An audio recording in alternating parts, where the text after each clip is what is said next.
What's up, guys? It's McNulty here. Welcome back to the channel.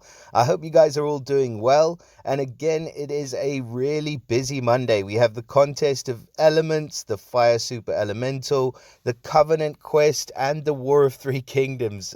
So there's a lot for us to look at today, but we are definitely going to go in and we're going to start with the Super Elemental quest. Because obviously these have been some of the most sought after heroes in the game. So I do want to go ahead and have a look at them today. We also have a new hero in the War of Three Kingdoms summon as well. We've got this lady, Ji Wang Mu. And funnily enough, she's also a fire hero. So a lot of fire heroes dropping into the portals. But we're going to start with the super elementals. So we're going to start with this ugly looking granny lady called Zaria or Zaria. She definitely fits in line with the Halloween heroes. I mean, just look at that third eye in the forehead. That is creepy as hell. So we're going to have a look at Zaria. So to start off with, of course, she's a fire hero. She's in the fire super elemental portal, so don't get that wrong. She is of the sorcerer class, so she gets the chance to delay. So it's a 15% chance to drop mana generation by 50% for 2 turns after she deals damage. Very, very good skill and talent class for defensive heroes. So pop her on the defense team. She can mess with the enemy's mana, which is frustrating. She gets the family bonus. So as we know by now, they get this power gem that gets spawned on the board each turn. I'm not going to go over that in detail because we've had enough time to look at it. You can look at it in your own time. Now the troop damage modifier as well. Again, I'm not going to go over it in too much detail, but basically the troops for this hero deal extra elemental damage against heroes of the weaker element. And then they receive less damage from troops of the stronger element. So that is a good passive as well. Now, in terms of stats, without the max power preview, we are looking at just under 1,000 attack, 999, if you can believe it, for a standard, like, maxed out 5-star hero. That's a humongous attack stat. So really good. 945 on the defense, again very good, and 1586 on the health, so slightly less survivable in terms of the health, but that attack stat is through the roof. If you do add limit breaks and emblems, we're looking at nearly 1300 on the attack. I think you can probably get that higher. Nearly 1255 on the defense, which is huge as well, and well over 2000 on the HP. So just ridiculous stats coming out the box here. 961 team power. That is huge. So she might not look it, but she is a beefy granny. Now, her special skill is called Cataclysmic Divination. Quite a mouthful. But at average speed, she will deal 250% damage to all enemies. If there are 6 or more fire shields on the board, damage is increased to 300%. If there are 12 or more fire shields on the board, damage increases to 500%. Right. What do we think of this? Now, at first glance, when I looked at this card, I was like, holy shit, this hero is going to just destroy us. What has this all come to? Why am I still playing? I'm just going to get wrecked by her. But actually, it's not that bad. So you've got average speed heroes. I mean, I'm just one that's springing to mind is Killhair. At average speed, 300% damage to all enemies. So we've seen this before. Now, this is conditional. So 250 to all.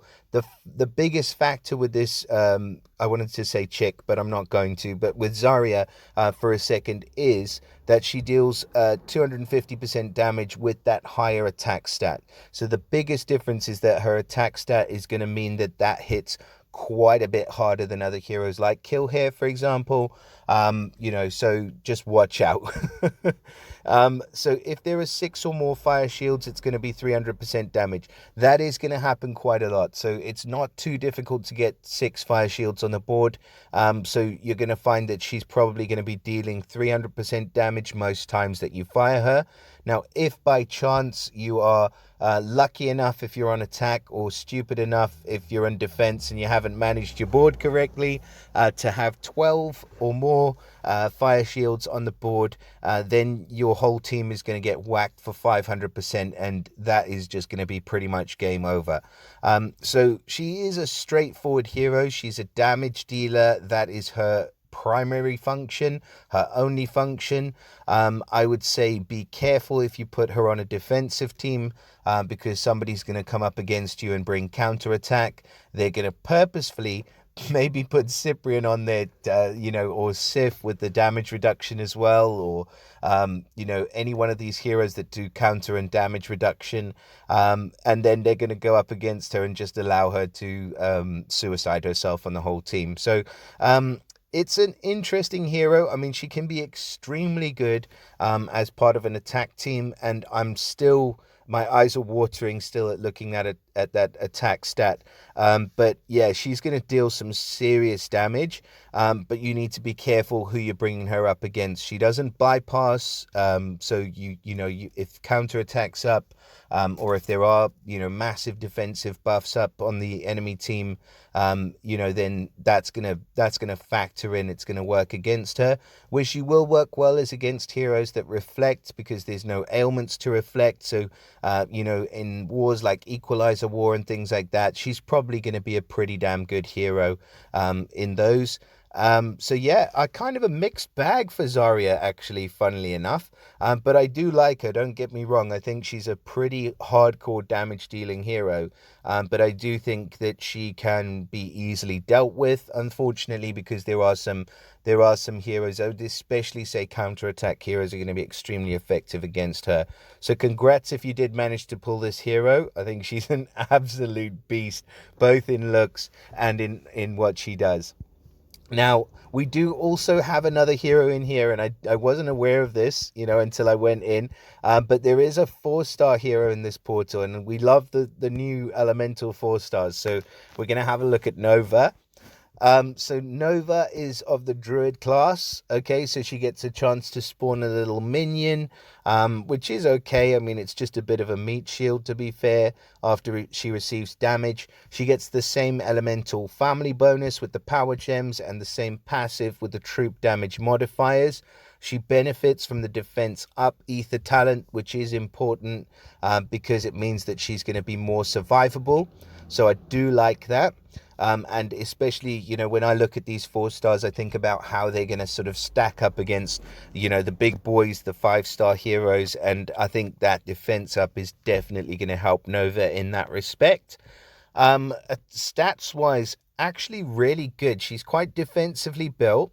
She's got 871 on the attack, 946 on the defense, and 1842 on the health. So really good stats for a 4-star hero, and relatively inexpensive to double limit break this hero as well. Now, her special skill is called Healing Fire Spirits, and she is running at average speed. At average speed, she's going to recover 25% health for all allies. Now, that is not a huge amount, but she does recover an additional 2% health per each fire shield on the board, up to 45% health in total. So basically that's going to max out at 10 fire shields on the board. I would say kind of take something middle of the road. Let's say we have 5 fire shields on the board. She's going to be a 35% heal, which is now getting into the realms of being pretty decent. And she cleanses status ailments from all allies. So the downside, I guess, is that the cleanse doesn't come first. But I would say that this hero is just basically the non-costume version of Rigard reincarnated in a female form and in the fire element. That's the best way I can put it. So I would say she's going to be extremely useful. A heal and cleanse is always comes in handy. So yeah, I think that she is going to be a good hero. Not a great hero, but she does definitely have that benefit from the ether talents if you second limit break, and the fact that she's been built in the right way, where she's got the defense, she's thinking about defense first, and that's really what you want from a healer. So if you're lacking a healer in the fire element, Nova would be an excellent choice for you. So guys, congrats if you do manage to pull either Nova or Zaria. I wish you all of the best of luck in your summons if you're going to be dropping a few tokens in this portal. This guy who's featured is also an insanely good healer. I mean, I say also, he's in a different realm altogether. But he's like the super fast version of Costume Regard with a big upfront heal. So yeah, this is a extremely good hero as well. So some good featured heroes in this portal, and some pretty decent ones that aren't featured, that are just like lagging around in there. I mean, you could be lucky enough to grab Ted Tasheri, for example. So yeah, I wish you guys all of the best of luck in your summons. And I just want to say I've had some pretty damn good luck. I finished the Morlovia event, just went in and just randomly grabbed Alucard out of the blue. And I've got Khufu, Alucard, and Guardian Hippo to level now, so I really don't know what I'm supposed to do. Probably won't be summoning for a little while, but I wish you guys all of the best of luck in your summons. Please do drop us a like and subscribe, and I'll see you all again in the next video. Bye for now.